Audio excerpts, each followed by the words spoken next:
Get warmed up here. Unique New York. Unique New York. Okay. Welcome. Let me try that again.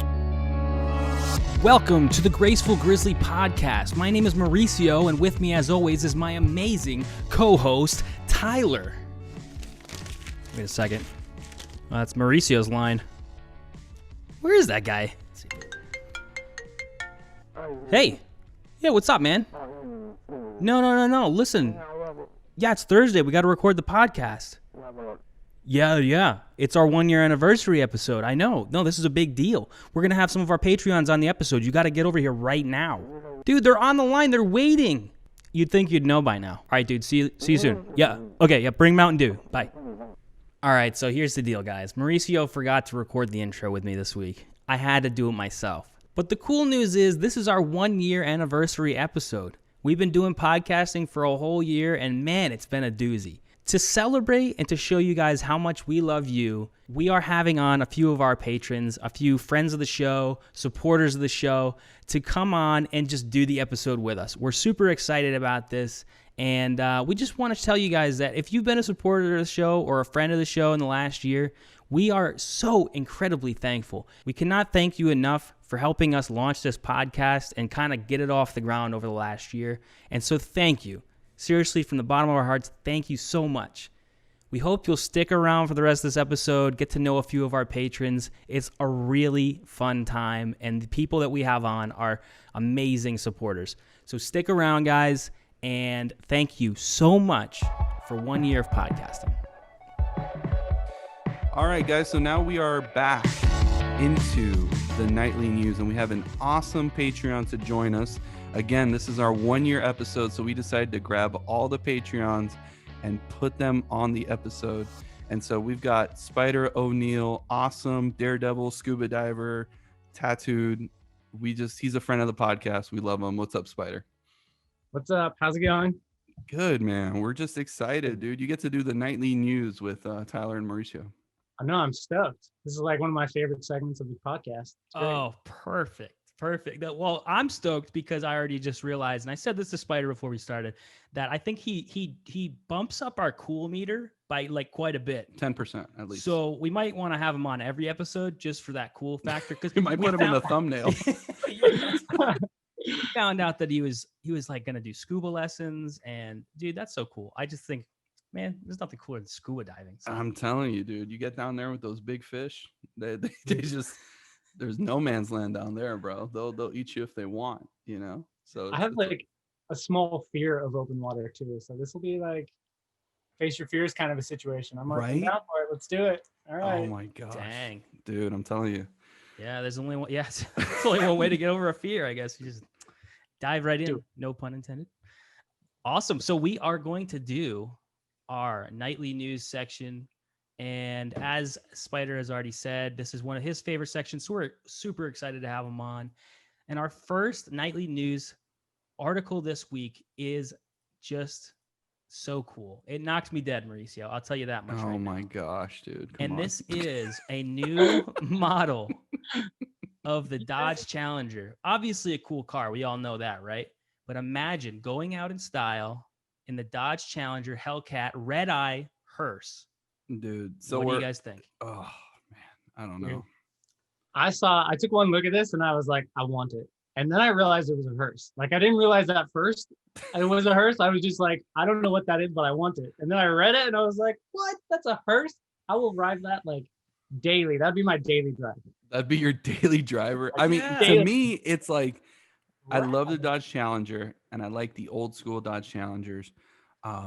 So like to look at this thing and to see that it's like a Hellcat and it's got all the like bells and whistles to make it go incredibly fast. Like how dead do you have to be to like it's just, to me, it's amazing. The fact that they actually, are looking into this and that. I don't know if it's a real thing though. Is it a real thing? Like, did they build it? Is it can I buy this? That looks like a pretty real picture. All right. I mean, looks pretty legit. It Dude. says somewhere in the article that it was like a render of it, and I was like, okay, wow. Yeah, I'm down. It looks like the Batmobile. I feel like you can make this into a Batmobile. If you had to pick any car, you'd probably make this into That's that. exactly. So that's what I'm wondering. Mhm. Let's say Spider gets his money together and he buys this car, right? Right. Is it socially acceptable to ride around in a hearse? Because I say, yeah, I'm all for it. 100%. Yeah. 100%. He said. Yeah. At least I mean, a hearse that looks like this. yeah, not like a exactly. regular like 1979 Yeah. Buick hearse, you know. Exactly. Like, Everybody's like, wait, where's the caravan? Where's the rest of the cars? Are they coming? yeah, exactly. Just Like, me. I'm just going to get milk, bro. It's fine. Is that like a bad omen though to like drive a hearse around? Like, is that like, are you superstitious? Do you say like, hey, you're more Maybe. likely? I don't know. I feel like you could take this thing to a car show and it would probably take a solid like half an hour before anybody realized it was a hearse because it looks so cool, Yeah. Yeah. Man, it kind of Maybe looked like like toss some salt over the rear view mirror every time. yeah, do something like that. Do something, man. Because this thing is, it just looks like it's so aerodynamic too. If you look at it, we'll post this on the Instagram for everyone that's listening. But it's just shaped like this is what the Grim Reaper would definitely he would be riding in this car. 100%. And I bet people are dying to get in this. Oh, come on. I mean, the car does look pretty killer. Like, I'm in there for it. Oh yeah. Yes. This is why we have you on the show, He's because one of us. Puns never die. Oh, wait, so funny. Oh, all right. So shout out to the Dodge Challenger hearse. If you're real out there, we love you. We want to ride inside of your hearse, but hopefully not in the back. Yep. All right. Hopefully one of the front two seats. And Yeah. hopefully, hopefully not anytime soon if we're in the back, you know what I mean? But maybe on the Dude. way out. That's right. Oh man. So I don't know. Like Wait, one more joke. That's your ride or die. Okay, I'm done. That's it. I'm done. Sorry. Go on. You can ride shotgun when I get it. Yeah. Oh my gosh, it never ends. The never-ending puns. All right. Oh my gosh. Patreon.com/no, I'm just kidding. Patreon. Yeah, God. let's start a GoFundMe to get this Yeah. thing. So I don't know about you guys. 2020 has been crazy. I felt a little bit of anxiety. Nod your head if you agree. I agree with myself. Definitely a little bit of anxiety here. Apparently, the animals are feeling it too. Yep. Guys. And so I think we got to think about the animals. Mm-hmm. Russia apparently is way ahead of everybody else because they are thinking about their cows. Now, when cows get stressed, they don't produce as much milk. Right.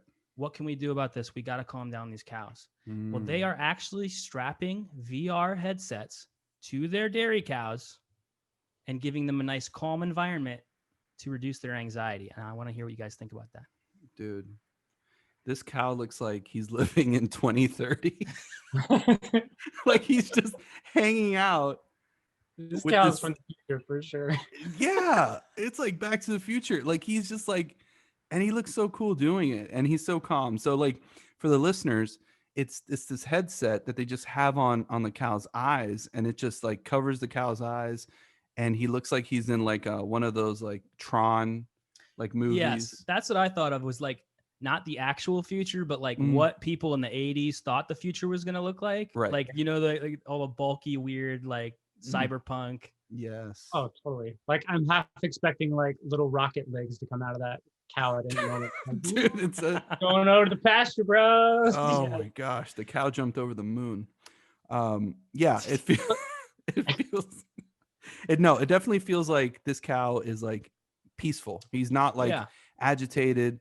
My thing is like, okay, so why did they do this? Because the cows were emotionally distressed. Yeah, they were feeling anxiety. And so I guess to a cow, you put on a headset and like, maybe in their brains, they kind of just forget about everything else. Okay. Because they said it works. They're actually like, it's helping them produce more milk. That's insane to me. Dude, See, like- are you a big milk drinker, Spider? No, only with cereal. Oh, Yeah, there pretty you go. much. Yeah. Yeah. Or like a cookie. Like I'm never like, oh, I just want a glass of milk. Never in my life have I ever said that. Not once. Stop drinking not ever. milk. Have you seen that? No. There's a video on TikTok where it's like, sorry to bring TikTok in the conversation, but there's a video on TikTok where this guy yelling at this other guy because he's just drinking plain milk. He goes, "You're crazy. Why would you ever drink plain milk?" So I guess that's like a thing where like some people are just like, you're a psychopath if you just drink a glass of plain milk. I don't know, dude. I agree. I mean, so here's I the don't thing really about have milk. data, but what? Yeah, I was like, I've seen some things, and it's like, okay, you're taking this formula from these cows, right? And it's like this is like a drink that is specially formulated by this cow's body to raise a baby calf rapidly to a full-size cow. Right. And that's the same formula like we're drinking. So I just think that's an interesting concept. We are taking this cow's milk and we're using it for our cookies. Yeah. And cereal and whatever else. And shakes. Yeah, and shakes. I mean, I don't know. I don't know, man. But at least they don't have anxiety. Maybe that's my conspiracy theory right there, is that milk is like, someone's trying to control us through the use of milk, I think. So delicious. I could see that. But like, I'm mostly curious because this is a pretty extensive thing. If you really think about it, they would have to customize the headset itself, right? Because a cow's eyes are not where ours are. So the headset itself has to be huge. It has to fit their kind of a head, right? And I want to know what the crap they are showing them. Like, what is making them? It's like, oh yeah, here's a video of another cow in a bikini, or like here is a beach. Like, what are they showing them? I want to know, because there's got to be data behind that. They're like, when I was showing them Farmer John, this is way better. So the article says the herd donned the VR systems and were shown a unique summer field simulation program. Oh, so it's like it's like a summer field with all the cows in like bikinis, and they're just like just bopping beach balls around, like having a good time. Cookies flying in the air, like, I don't know what this is. Like, that's so wild. Dude, this episode is outrageous. What do you think a cow thinks if he's like looking through his headset and he feels that he's getting milked, but he goes to look and like there's nothing there? Like, he just feels the sensation, but he doesn't see anything happening. Well, first it would be a girl cow. Yeah. Yeah. Sorry, she. Yes. My bad. But the deal is, yes, if they're on the beach and they're sipping on cow margaritas and they're doing whatever else, and then they just feel a cold hand hit them up. It's not.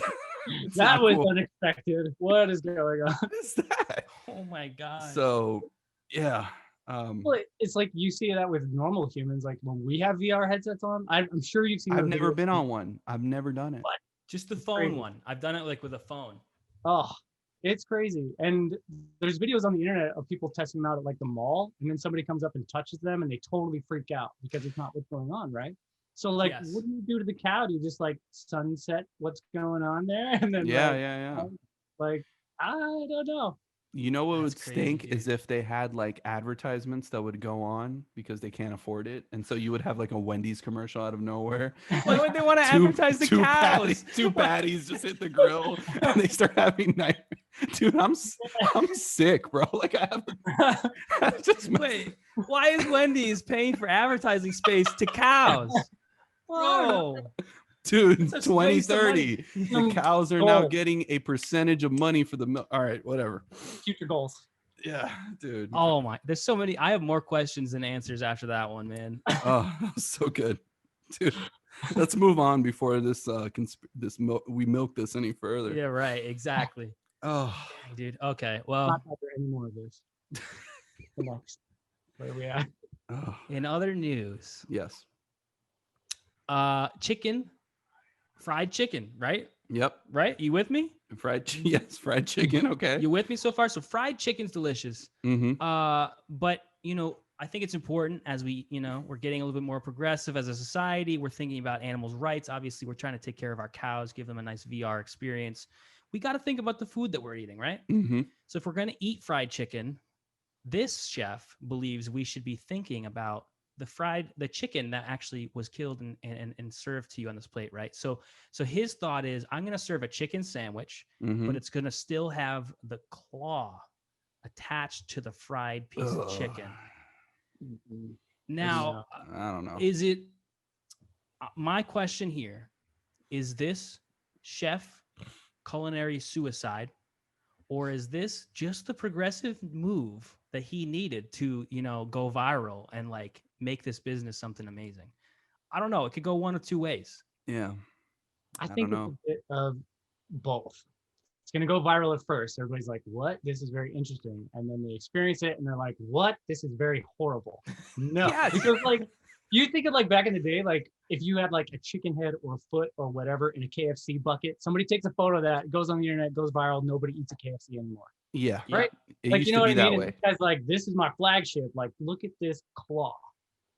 Do you It eat is really do you creepy. eat the claw? Do you eat the nail? Like, what do you do? Like, Wait, don't know. You here's just my kinda, like, thing. suck Do you on grab it by the bun or do you grab it by the leg?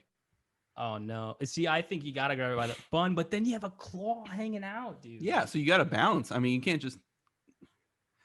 You do Well, the both? listeners can't see what I'm doing with my hands, but it's definitely a True, weird. and, like- Yeah, it's like a weird situation because the foot is just sticking straight out of the sandwich.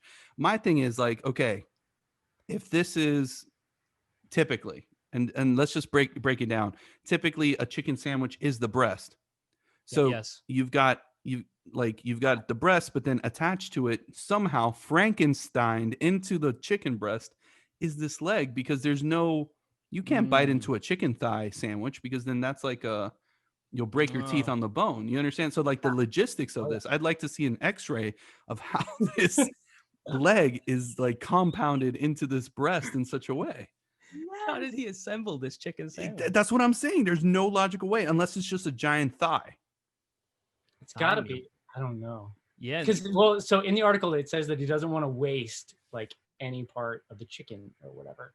He Bro, says that somewhere. You need to waste that claw. Sure, You don't need you that claw, dude. Like the drumstick in it, man. You're just Yeah. like, Isn't there something else we could do with a claw to not waste it? Like, I'm just trying. Maybe there's some creative way, like make it into like a pen or something. You know, just kind of like chicken claw pen with like a little ink in there. And I don't know, man. It's weird. It's weird because it looks like it's grabbing at the plate. it really does. Like you need to give it like a little handshake before you eat it. Like, all right, bro, we're respect you. doing this. Okay, you good? You good. All right. Have here you go. seen like the Native Americans where they like, or maybe this is just Pocahontas or Avatar, where they kill the animal and then they like pay respects to the animal. Yes. Yes. Yeah. And they're just like, You're thank like, you for your sacrifice. And then they like kill it. And it's like, now you return to the forest or whatever. I feel like this is a moment where if I get that chicken sandwich, I'm going to be like, thank you for your sacrifice. thank you for your leg. I'm going to honor you now. Like, what do you do? Yeah. Oh, You see Spider sit down at a nice like fried chicken sandwich, and he just kind of shakes the hand of the bird, and then yeah, man, I don't know, dude. The restaurant's called Bird Box, by the way. Yeah. Isn't that a horror movie? Yep. It with is. yeah, with Sandra Bullock, I think. Yeah, Sandra Bullock, where they're blind or they can't see, or Yeah, know. that like so a this quiet is place, but with your eyes. quiet, So it's still a quiet place. like a blind place. blind But- place. The blind place. The blind place didn't like with the focus group. They were just like, yeah, we can't call this the blind place. We need a different name for it. That's rude. How about Bird Box? How about Perfect. Yeah. Oh, Dude, I don't know, man. We've seen some weird things over the last year. mm-hmm. I don't know that we've ever seen a chicken quite like that. I don't know that we've ever quite seen cows like that with a headset. I Right. mean, dude, so many questions to be answered on this podcast today. Dude. But There's way more questions than answers in my. I think so. Dude, so was that our last one? Because I don't think I can do any more. Dude, That was it. I can just tell we're all getting tired. We're like fatigued over here after those ones, man. Oh, dude. We got to give it up one more time for Spider O'Neill. Thank you so much, dude. This has been an absolute pleasure having you on. Like, I actually wish you could just be on like a few more episodes because the chemistry is obviously there. Dude, you got it. The vibe is there. Same page. Same humor. Oh, yeah. Yep. Yep. Absolutely, dude. Well, thank you so much. Again, this episode's all about bringing on some patrons, bringing on some supporters of the show. Spider's a supporter of the show, a longtime listener. He's sending in questions. And we honestly, dude, we just truly can't thank you enough for all your support over the last year. And it's been a solid first year. We're excited to see what happens. So thank you again, man. Yeah, you're welcome. Thanks, dude. It's always good to see you. All right, man. Of course. See you soon. Take care. All right. Take care. All right, so now we are in the quick questions part of our podcast, and we have an amazing special guest, one of our Patreon members that has been listening since the dawn of time. Her name's Alicia. Say what's up, Alicia. Hey, what's up, guys? Alicia, we are so excited to have you on. I would have to say you are probably one of our earliest and most consistent fans of the show. For sure. And Well, thank you guys.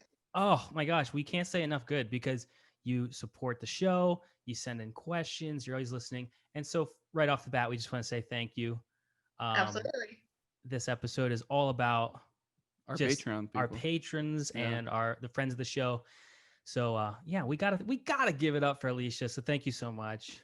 Yeah. And I'm excited for some questions this week. Listen, and we're not gonna lie, some of these questions do come from Alicia. So she's like, "Oh, I'm gonna have to answer my own questions." I'm like, "Yes, you are," because you can't just dish it. All right, you can't just pin us against each other every episode, Alicia. Yeah, sorry. Hope they're not too controversial this time. Exactly. Yeah, Alicia's questions are always the ones where, we get all sorts of hate mail afterwards because we said such and such about so and so. Flooding the DMs, and we're like, "What is going on?" Like, we need. Sorry. All right. So Tyler, go ahead, man. All right. So our first quick question on our 1-year anniversary episode is, when do Christmas trees go up? Is it after Thanksgiving or is it after Thanksgiving? It's after Thanksgiving. That's a trap. Listen, I'm not gonna lie. Okay, my wife has already. She's had the Christmas tree up since September. Okay, I don't know why. I know you're judging me hard. It's not my fault. All right, what am I gonna say? No to her? I can't say no to her. I can't be like, 2020's been hard, Tyler. That's all I'm saying. 2020's been hard, and I think you guys probably needed some Christmas early on just to make things cheer up a bit. Mariah Carey, where are you? So my question is for Alicia. What do you get a real tree or do you do the fabricated tree in a box? It actually depends on the year. So if we're staying at home visiting Kyle's family, which is just up the road, my husband, we get a real one because we can be home to take care of it. But my dad lives in Maryland, so when we go visit him, we don't have to worry about a tree dying when we're home or our cat attacking it and killing it. Okay. So we put up an artificial one when we're gone. So that's both. True. Cats change the game. Yeah, and so do toddlers. Toddlers and cats are not friends of Christmas trees. Absolutely. We had to put ours on like a 3-foot extension, so it's like the highest Christmas tree you'll ever see. Because my daughter will just grab onto the branches and chew on them. I'm like, get out of here! Like, what are you even doing? So yes, I can feel you on that. The bottom probably third of our tree is usually bare, so Athena doesn't break ornaments. Or we put the indestructible ornament ball things on the bottom, so she donks them off, they don't break. Yeah, you got to be strategic about where you put which ornaments, right? Like if you have those really important ones, you want to give them a nice strong branch. And So Mauricio is September. It's not by choice. Okay. It's whatever, something that happened. It's just an observation. We're just saying the facts here. I feel hurt right now. All right, go on. So Alicia, you said obviously after Thanksgiving, right? Yes. My husband, there's no way in hell he would even let me put anything Christmas before Thanksgiving up. Right. Gotta have some boundaries. I think I'm with Alicia on this one. I think I'd rather wait till after Thanksgiving. Okay. All right. Just feels right. You got to give Thanksgiving the time that it deserves. I'm giving it more time. I'm giving it from September. I'm literally, and I don't know, man. I think it's only this year. I told her hey, we gotta only do it this year because I get it. It's been rough, but 2020. If it makes you feel better, Mauricio, one of my best friends that lives in Colorado, she actually put up a Christmas tree in their apartment hallway this summer. Oh, damn. Well, that's a little early. I'm not. Just to bring cheer to 2020, and it lasted 3 months before somebody complained. Yeah. Yo. So it's either Christmas in July or it's after Thanksgiving, but anywhere in between there is a no-go. Yeah, I agree. All right, I'm gonna take mine down when I get home. I don't care. Please do that. All right, I'm just gonna no Christmas for you. Sorry, Renee. Gosh. Okay. Well, that's good. I'm glad we figured that one out. So we got another really interesting one here. This is a very typical, I think, Graceful Grizzly question. And the question is this: crocodile or shark in a fight? Crocodile or shark in a fight? The classic who would win in a fight situation. So Discovery Channel used to have this thing called Animal Face Off. And they used to have animals that used to fight each other, and they did it digitally because obviously you can't get a real shark and a real, you can't put them together because obviously they're gonna like kill each other, and that's like animal cruelty, whatever. Right. But they used to have that, and like this was one of the things, and I'm pretty sure the crocodile won because he was just tougher than the shark, like with his skin or whatever.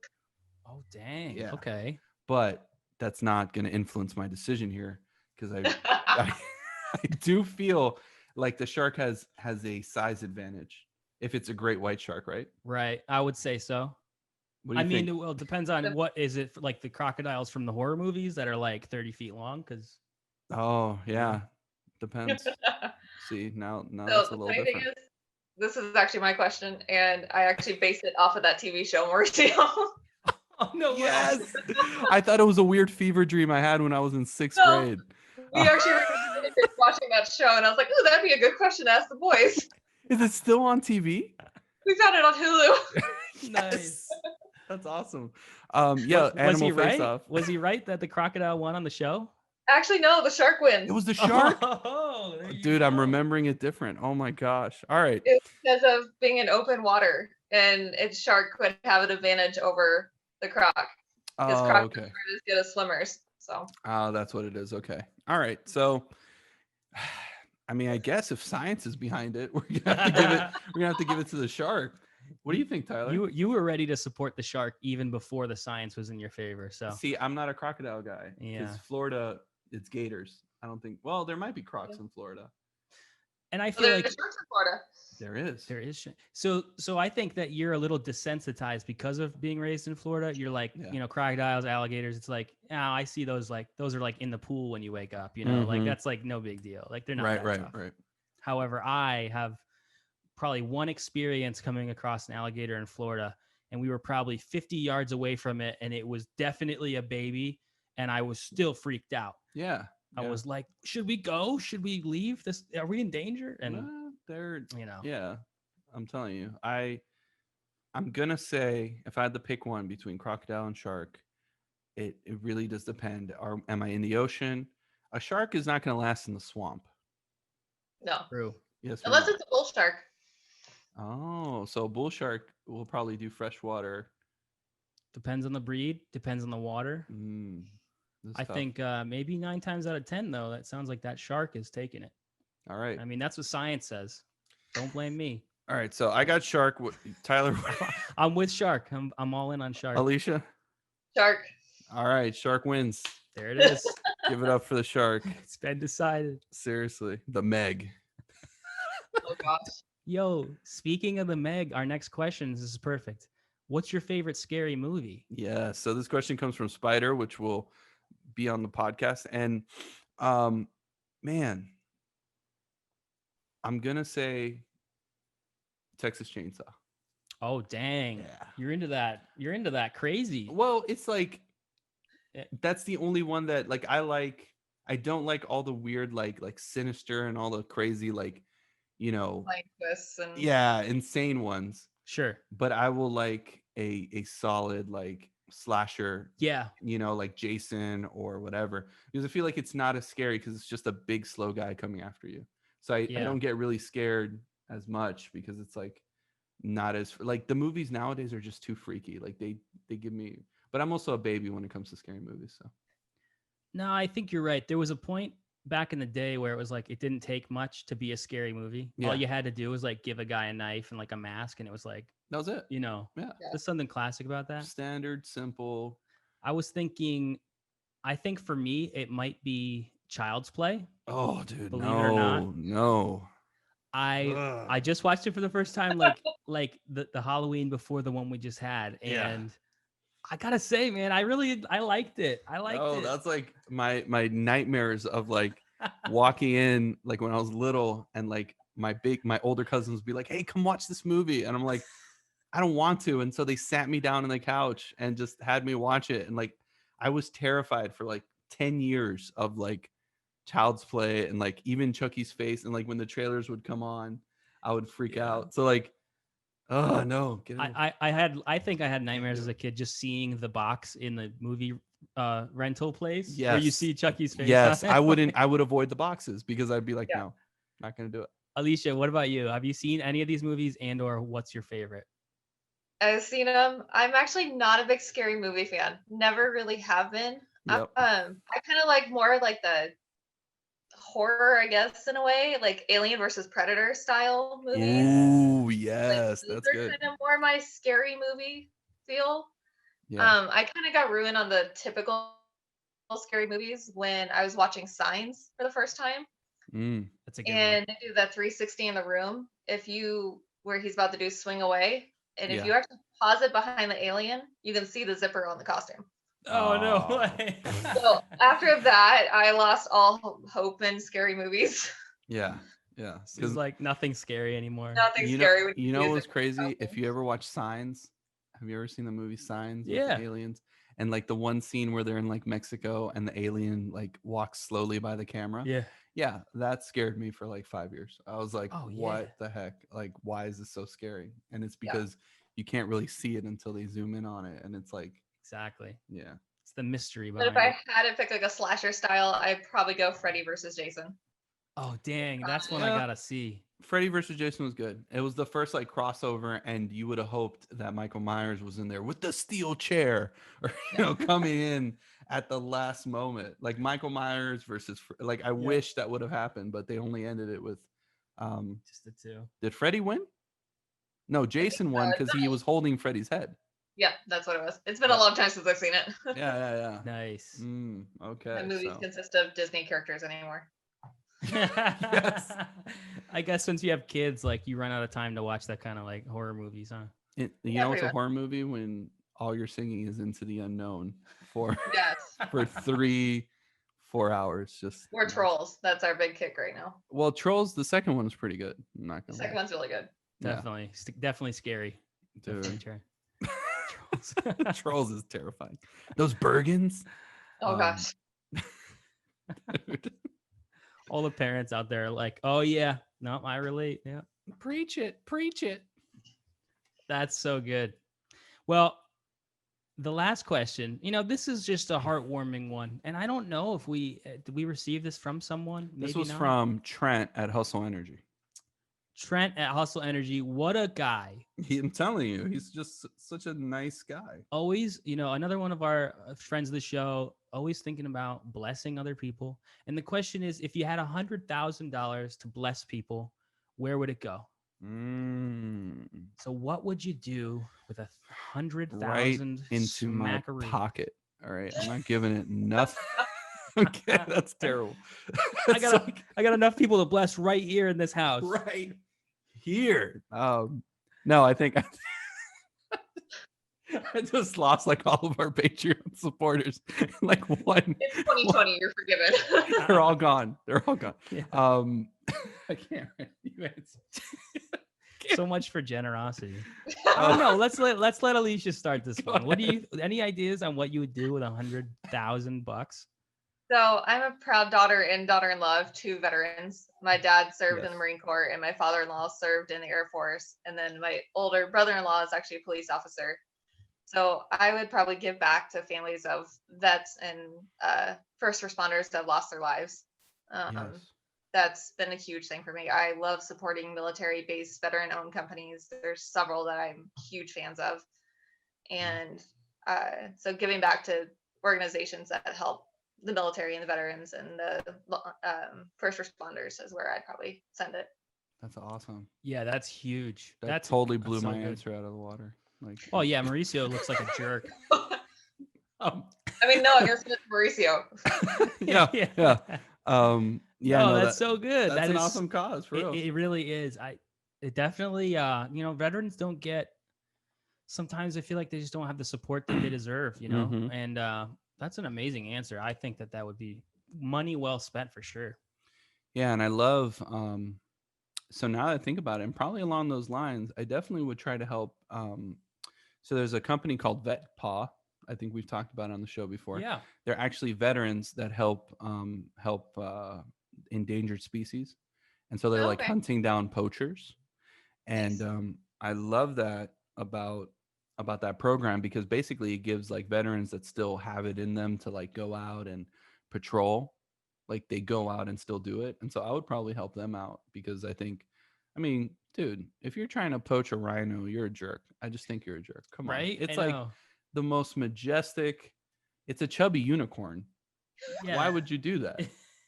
Like, why would you do that to a rhino? So probably them. I would hit them up and send them some cash, because they need it, you know?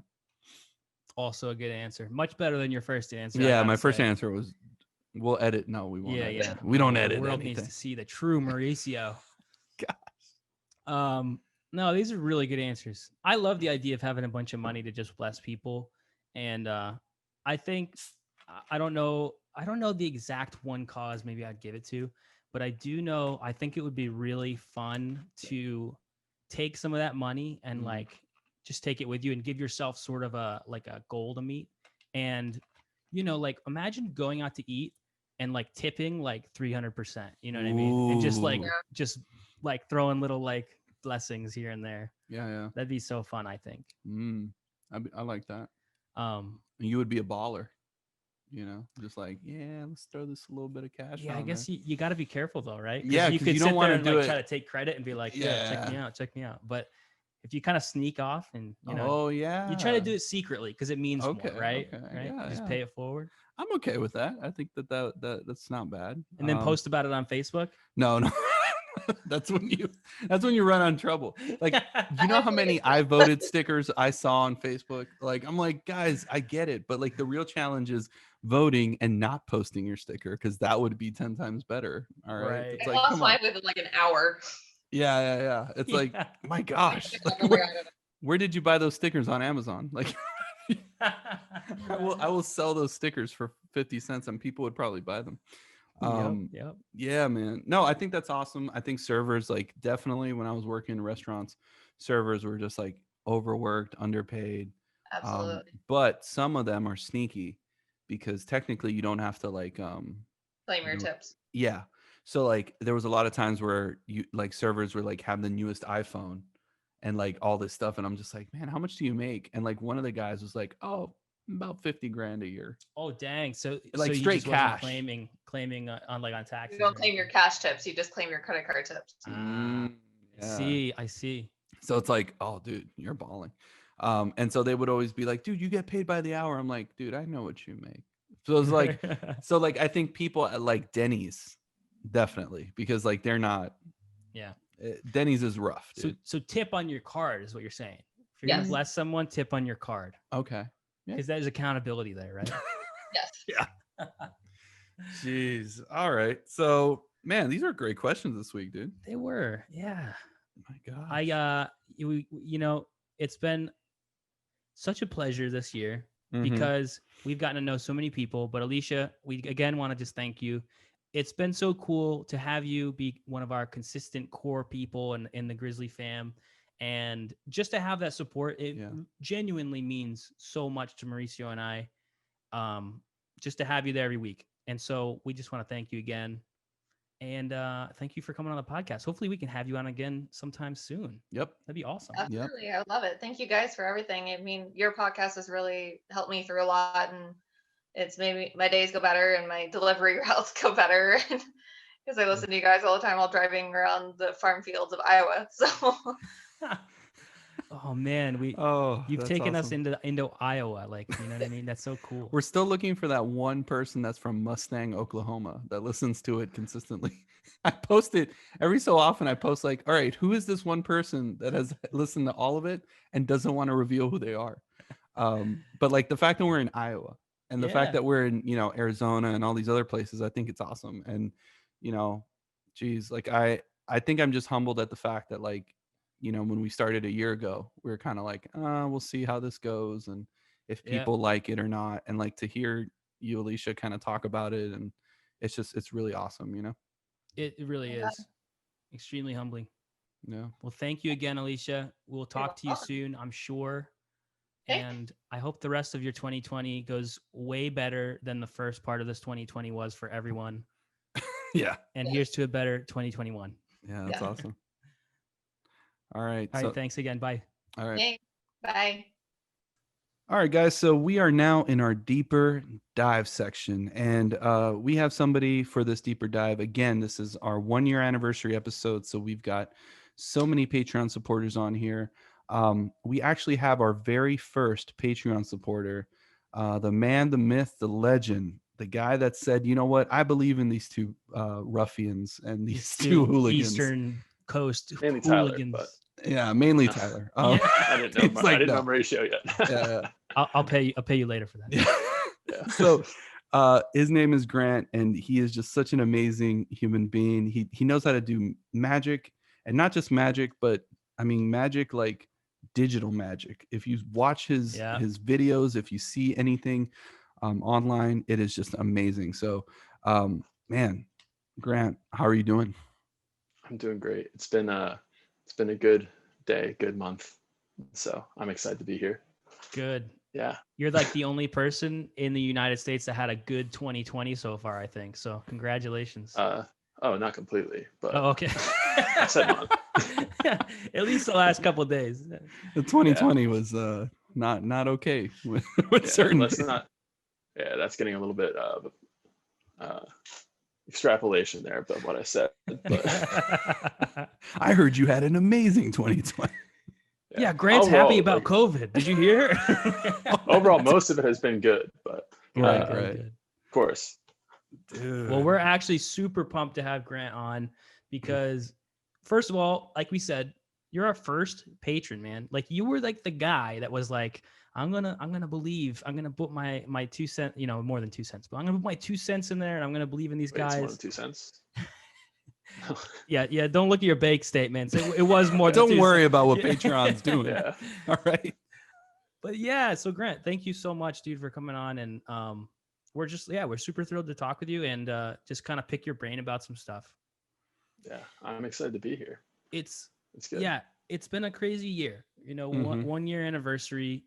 I was thinking the other day about the fact that we tried to start a podcast about encouragement in the midst of basically a global pandemic. Mm-hmm.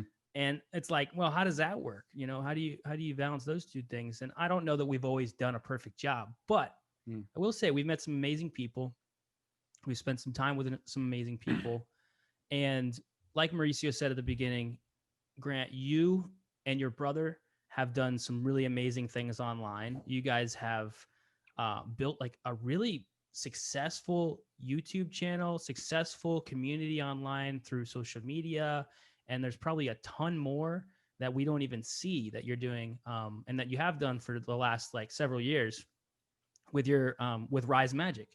So first of all, like, can you just give us like a little bit of a background on like how you got into magic and what made you guys decide that you would want to kind of make this more than just a hobby? Yeah, it was never really the intention at all to make it more than a hobby. At least not for me. I know Chandler is very much a driven person, so he was the one who's always focused on growth. I'm just like, hey, I just enjoy doing this, and like, Yeah.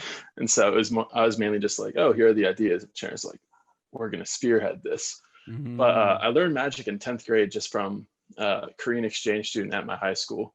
He was doing some crazy shuffling with cards, and I was like, that looks cool. Can you teach me? And he said, no. I was like, all right, screw you. I'm going to learn myself. And that was And where his so magic career ended. Exactly. So I And went that on Korean YouTube. was David Blaine. No, I'm kidding. I don't even know what David Blaine is. Exactly. Yeah, he's an enigma. That's why. But I went on YouTube and just searched the best I could what I saw him doing and found a couple of tutorials and learned it on my own.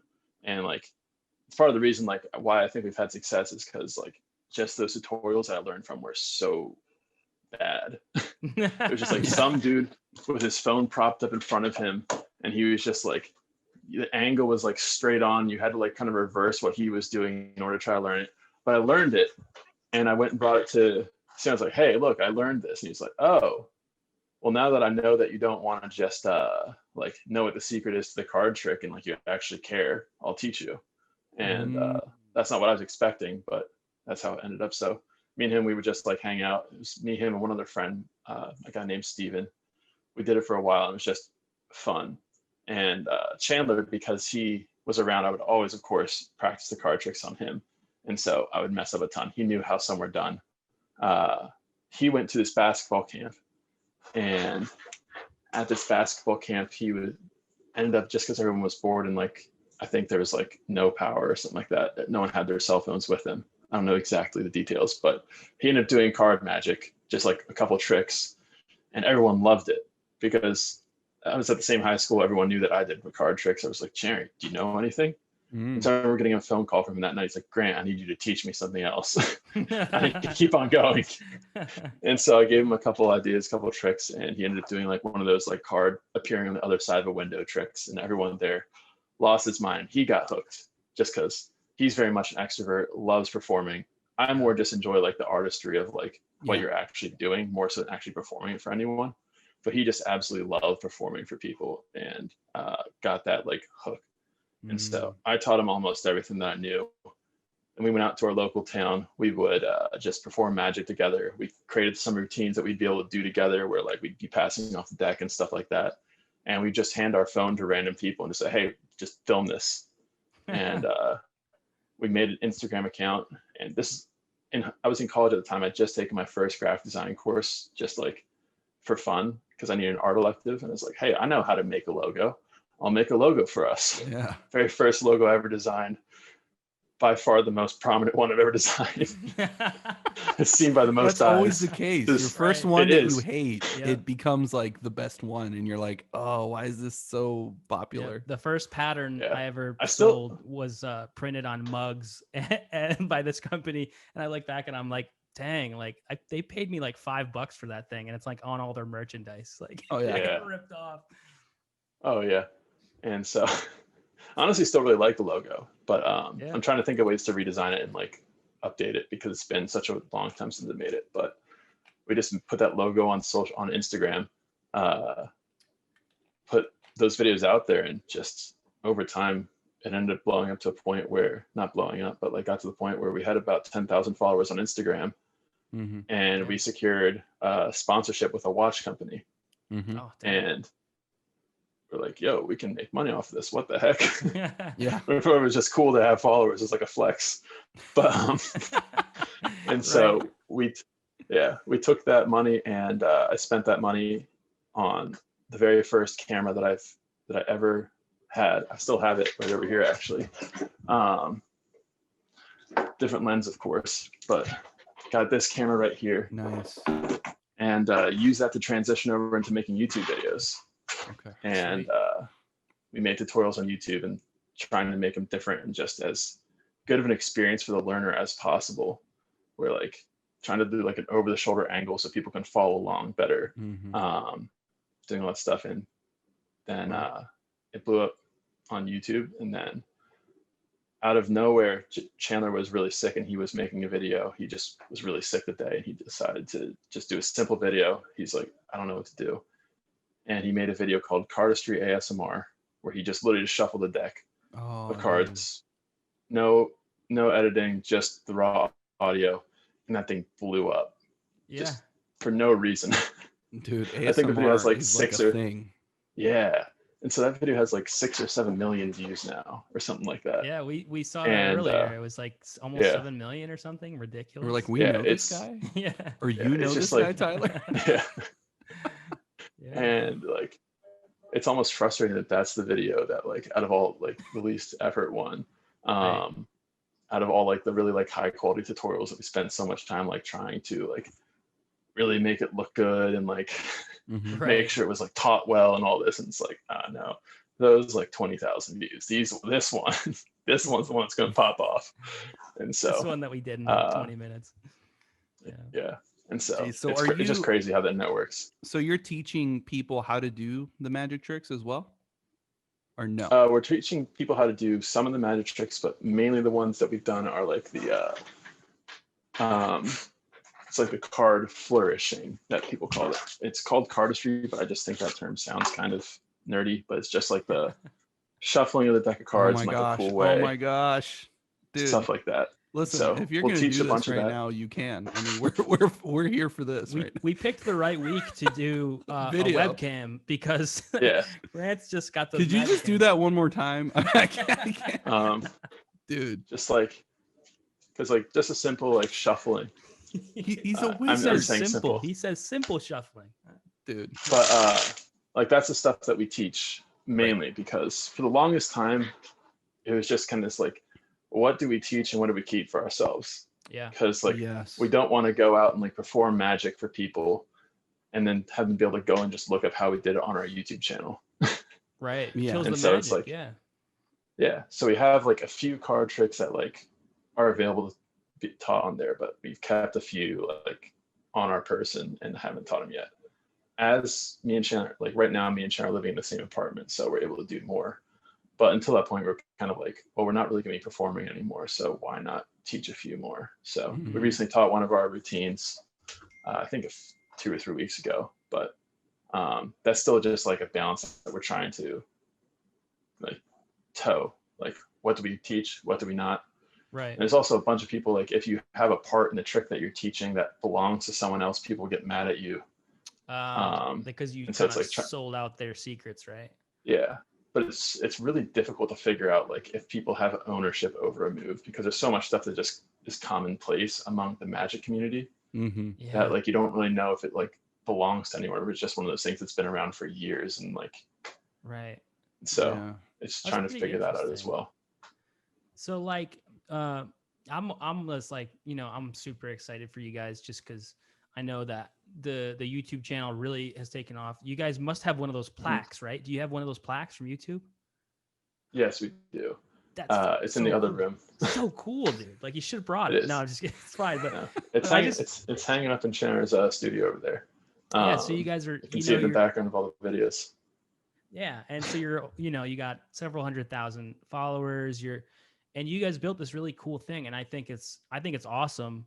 And the one thing I'm always excited about when I see like somebody do something creative and grow it is like the community that they build online. And so I'm like curious from your perspective as someone that has been along for this ride and seen it grow. Like, what is it like to have fan support and like a community that builds up over time like that? We've gotten a taste of that in our first year. Yeah.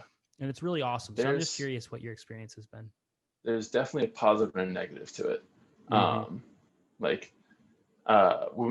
When the channel was smaller, when Fortnite was huge, we just put out on our Instagram like, hey, who wants to play Fortnite with us? Here's our usernames. And that was the first taste of like actually being able to see that it was real. Like I think you guys, since you guys have such a niche, and since Mauricio, you particularly are so active on Instagram, you can kind of like interact with people more. Especially on YouTube, it's just numbers most of the time. Right. You get to see people commenting, but it's like, oh, we got 10,000 views on this video and like 5 people commented that they liked it. And it's just like, is this actually real? And so that was the first taste for me, particularly of like seeing like, oh, these are real people that are watching it and enjoying it, rather than just like numbers on a screen. Because like had this one random kid join in and thick Russian accent, just like talking about how much he loved us the whole entire time, almost to a point where it's a little bit annoying. Yeah. I'm like, I'm a real person, bro. You don't have to like freak out. It's cool. We can just rip some 90s. Fortnite lingo. No, Nice. I understand. Exactly. But he knows he's in the in. But yeah, just like there's still like probably 4 or 5 people who like we consistently played with over the time, like a Fortnite, like who we met through Rise, and like I follow them on Instagram and like they'll hit me up every now and then. But like especially like my personal social media, it's been weird here and there just because like I don't really post on Instagram that much anymore, but like anyone who looks at my profile is going to think like, what the heck is going on? Because I don't have any like hints to Rise on it. Actually, I do have a couple, but like, because I have like 1,000 more followers than I'm following, and everyone's like, that only happens to girls. What's going on here? I think social media is such a weird world that you have to navigate because it's it's literally a highlight reel of all your best moments, and you're Yeah. expecting other people to kind of co-sign on your life and all this other stuff. And so it's Yeah. kind of like me and Tyler, like I made it a rule. I'm like, I'm not adding anyone from our podcast on there, because then it feels like it just muddies it up for me. Like, I don't know why. Yeah. Maybe I'm just very private about my life, but I No. feel like once you If do I that, could, yeah. yeah, if I could redo that, I probably would do the same thing. Cause uh, like the dark side of it more so is like a girl who I was dating at the time, or my sister.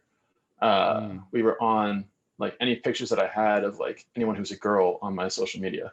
Like there'd be people who would follow me and then just go through and like every single photo with like my sister in it or something like that. And I was just like, you're getting blocked right away. Very And weird. it was just like, it just got weird really quickly to the point where like I archived on my personal Instagram all photos of like family or anything, just so I didn't have them on there anymore. And so I'm kind of leaning towards making that Instagram more of a portfolio Instagram account, and then maybe making a personal one that I keep a lot more close to the chest.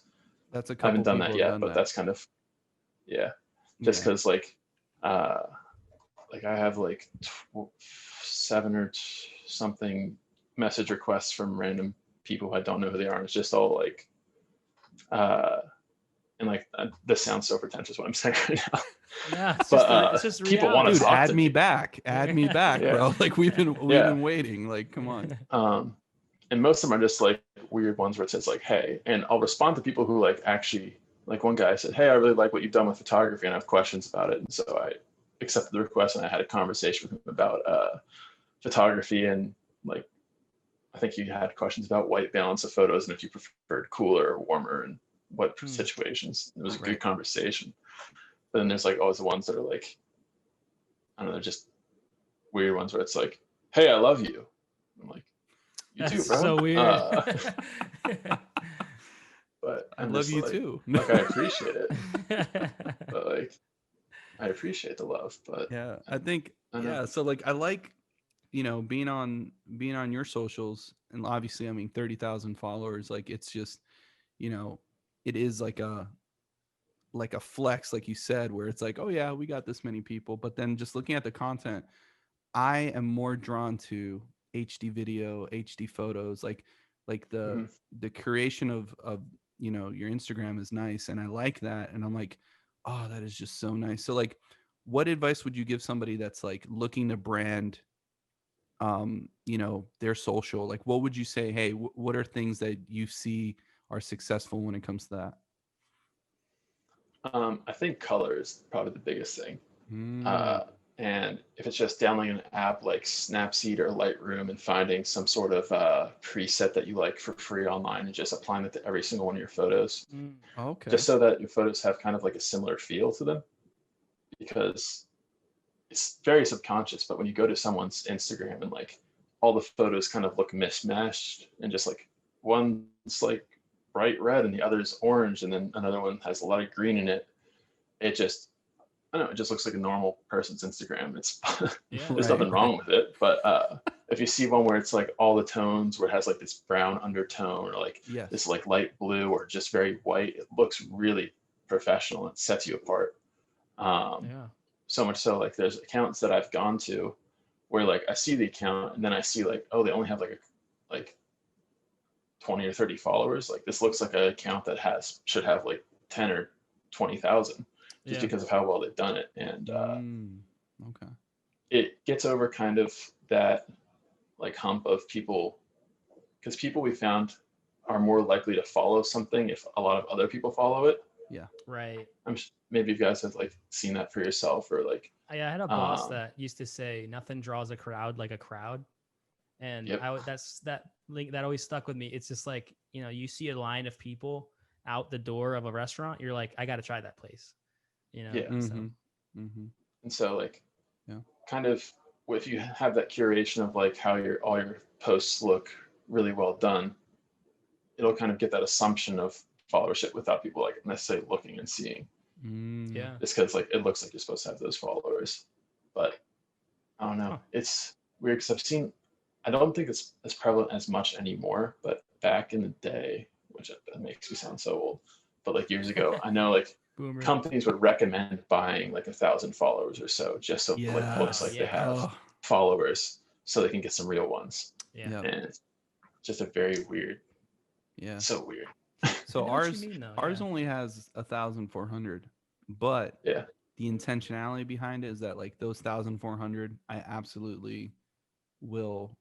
So what I do, and this is a ridiculous thing. This is like, Mhm. so I cycle through the followers, and I will randomly every week take 20 or 30 from our people that are our followers, because the algorithm won't let you see the followers that are like followed first, because it's always trying to like the algorithm will put all the newer people in the front, so you're like, oh, you only see them on your feed.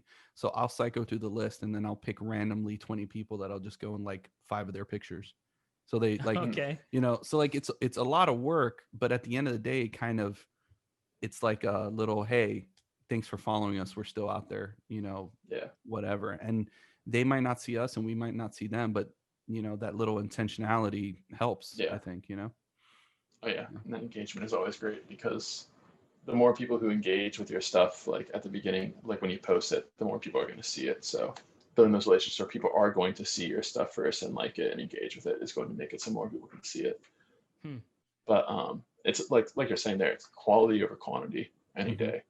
Like I'd much rather have and that's the thing, like in looking at social media accounts, that like you always look for is I'd say personally the ratio of how many people like their posts to how many followers they have.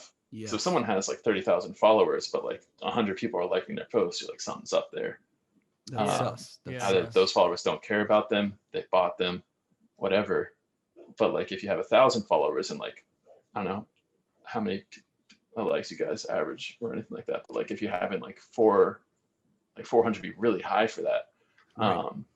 If you, like, that means that your follower base is incredibly engaged. And honestly, if someone, I know you guys have a few sponsors, but like if a sponsor looking at someone, that's so much more valuable than Mhm. like an account with like 100,000 followers who's getting 1,000 likes, because those Yeah. people actually care about what they're posting.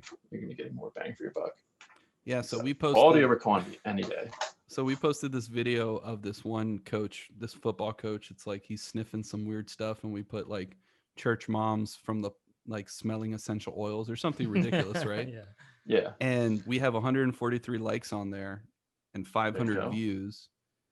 And it's weird how now the algorithm has changed from like the likes were great, but now it's like the put it on your story and save it to your collection. That's really what Oh pushes yeah, engagement now. And so it's like tough, because we have a lot of entrepreneurs that follow our page and like our podcast because it's not a business podcast. They're like, Mhm. I listen to your podcast because I'm tired of listening to leadership podcasts. I just want something that's funny Yeah. and encouragement. Like I can listen to Dave Yeah. Ramsey and all these guys all day, but like, what we've noticed in the years that people just want to break from that and listen to us talk about sharks versus crocodiles for 25 Way too long. minutes. Yeah, for way too long. Yeah. We shouldn't be talking about Yeah. animals as much as we Talking do. about was it Mountain Dew Code Red? Right. What do you Represent. We had to on our All 1 year day. anniversary. all day? Yeah. It's Yeah. just a ridiculous thing. I mean, Cool Ranch Doritos Yeah. versus, but that just tells me that people like actually want a community that's not so Oh, yeah. structured, like, I think yeah. I think that's what's crazy about the timing of you guys doing this. Like, did you guys started this before COVID was like a real thing, right? Yep. November Um, of last year. yeah, and like the timing of that, because so many people being locked inside, like wanting that type of community. Like I think it just for what you guys do, it's perfect. Like perfect timing. Thank you, dude. yeah. That means a lot. Like it's I'm going to cry. oh my gosh, I'm welling up over here. It's been a cool year, man, and I think the tips you gave, Grant, are awesome. I think that especially the one about like consistency with branding and stuff Mhm. like that. Yeah. And it's just cool to hear from someone that's been building an online presence for a long time, and just kind of like I've known you for a while. It's super cool to see that you guys have this level of success online, and not just online, but like real people. You're affecting real people on the other end, and it's been really neat. This is like one of the first things, at least that I've done, where you have some sort of presence where you're connecting with people outside of your actual social circle. Mhm. And there's nothing cooler than having someone that you don't know in person be like, hey, I like your podcast is awesome. I want to help support you, you know, or whatever. Yeah. So it's Yeah. been a I'm cool a year. big man. advocate. Yeah. I'm personally a big advocate of supporting your friends and like people who you know and things. Yes. Yeah. And so like you said that I didn't realize like when I first did, I didn't realize I was the first one. But like when I saw Tyler post that they were doing this podcast, I'm like, yeah, I'm going to support this. Like Tyler's great. Like I want to see him be successful. Like you don't just sit there and be like, oh, my friend's doing something. Hope that goes well. Well, people are so surprised that we shout them out on the pod, Yeah. and they're Yeah. so like, dude, what do I have to do to pay you back for these shout outs? I'm like, nothing. We don't want anything. We just want you to succeed because Yeah. you're awesome. And you know, we've got people on there that are just like, dude, thanks for the shout out. Like all these other podcasts don't really see my existence. I'm like, dude, it costs us nothing to be good human beings. Yeah. You know? That reminds me of like one of the things like first starting on YouTube. Chan was the one who did this just because I hate replying to things personally. I don't like typing. But Chan would go through and he would respond to every single comment that we had on YouTube. And I still think he does a lot, as many as he can. But it was kind of like a disappointing moment where there was just, I think the Cars for ASMR was the first video that we couldn't really, no, it was a different one. It was a parody video we did. But like when we couldn't reply to every single comment because it just was way too much. It's just too much. Yeah. Just like, yeah, like what you're talking about right there, Mauricio. It's so important just to like connect with that community and actually make a community and like not be faceless, be personable, because that's what's going to build people who want to stay around, people who actually connect with you and care about who you guys are. Yeah. Oh my gosh, dude, it's like full circle right now. I'm just like reflecting. I'm like, oh my gosh. Yeah. But dude, we appreciate you, Grant. Thank you so much, dude. Honestly, first supporter. You will always be our first backer on Patreon, no matter how many we ever get. Someday when we have 500,000 people, you will always be the first. And so thank you so much. And we want to give you the opportunity to just throw out what the website for Rise Magic or the YouTube channel or whatever. If you guys, if anybody wants to find Grant online, obviously you guys are really killing it online. So what's the website? So you'll be able to just find us on YouTube by Rise Magic, RISE. You can remember it because me and my brother are both tall. You can't see it right now, but it's kind of a a hidden meaning. No, not really. But the actual website is rise with a little hyphen magic.com. We try to get just risemagic.com, but it was owned by some bot. Oh, I wasn't dang. familiar with huge names, but on there, we recently launched our own deck of cards. Oh, that we dude, put those are out. beautiful. That's so Thank cool. you.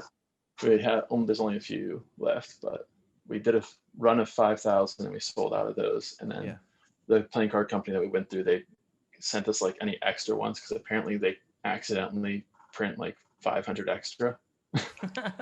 That just happens apparently. So they sent us, I think, like 500 or 600 extra, and so we just have those on the website right now. So if anyone's looking for a high quality deck of cards, I'm jumping on. Dude, I'm I'm jumping about on to go there order right one now. right now. I'm about to.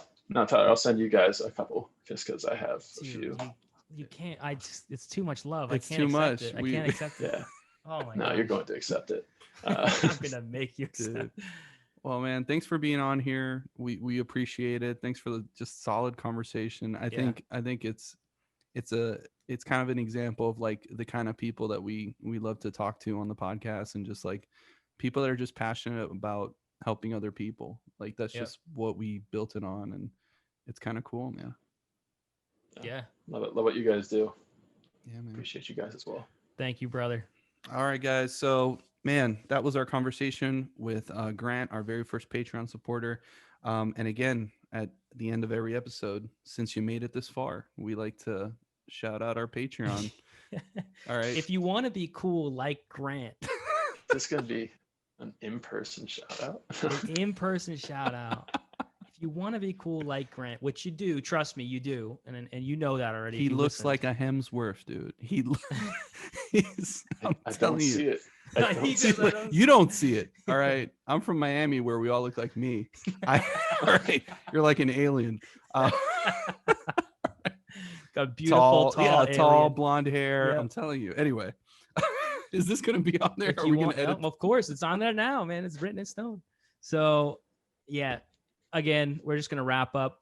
If you want to support the show, patreon.com. You can find us, Graceful Grizzly Podcast. You can help us support. It's been an amazing year, coming full circle from Grant on day one supporting the show to now.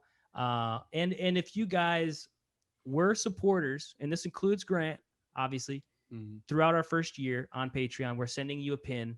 So we need to get you those out, but we did get some pins printed, and they're pretty cool. Yep. And we got specialized keychains as well, which I didn't tell you about, but yeah, we got This is a keychains, and surprise we're to gonna me. build a little grizzly box for all of our Patreons. So we're gonna send those out.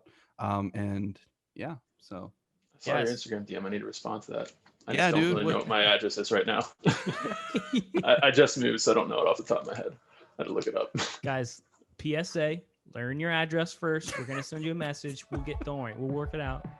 all right, Grizzly fam, we'll talk to you soon. Yes, thank you guys. Thank you, Grant. Thank you, Grizzly fam. We'll talk to you guys all soon, and we love you guys.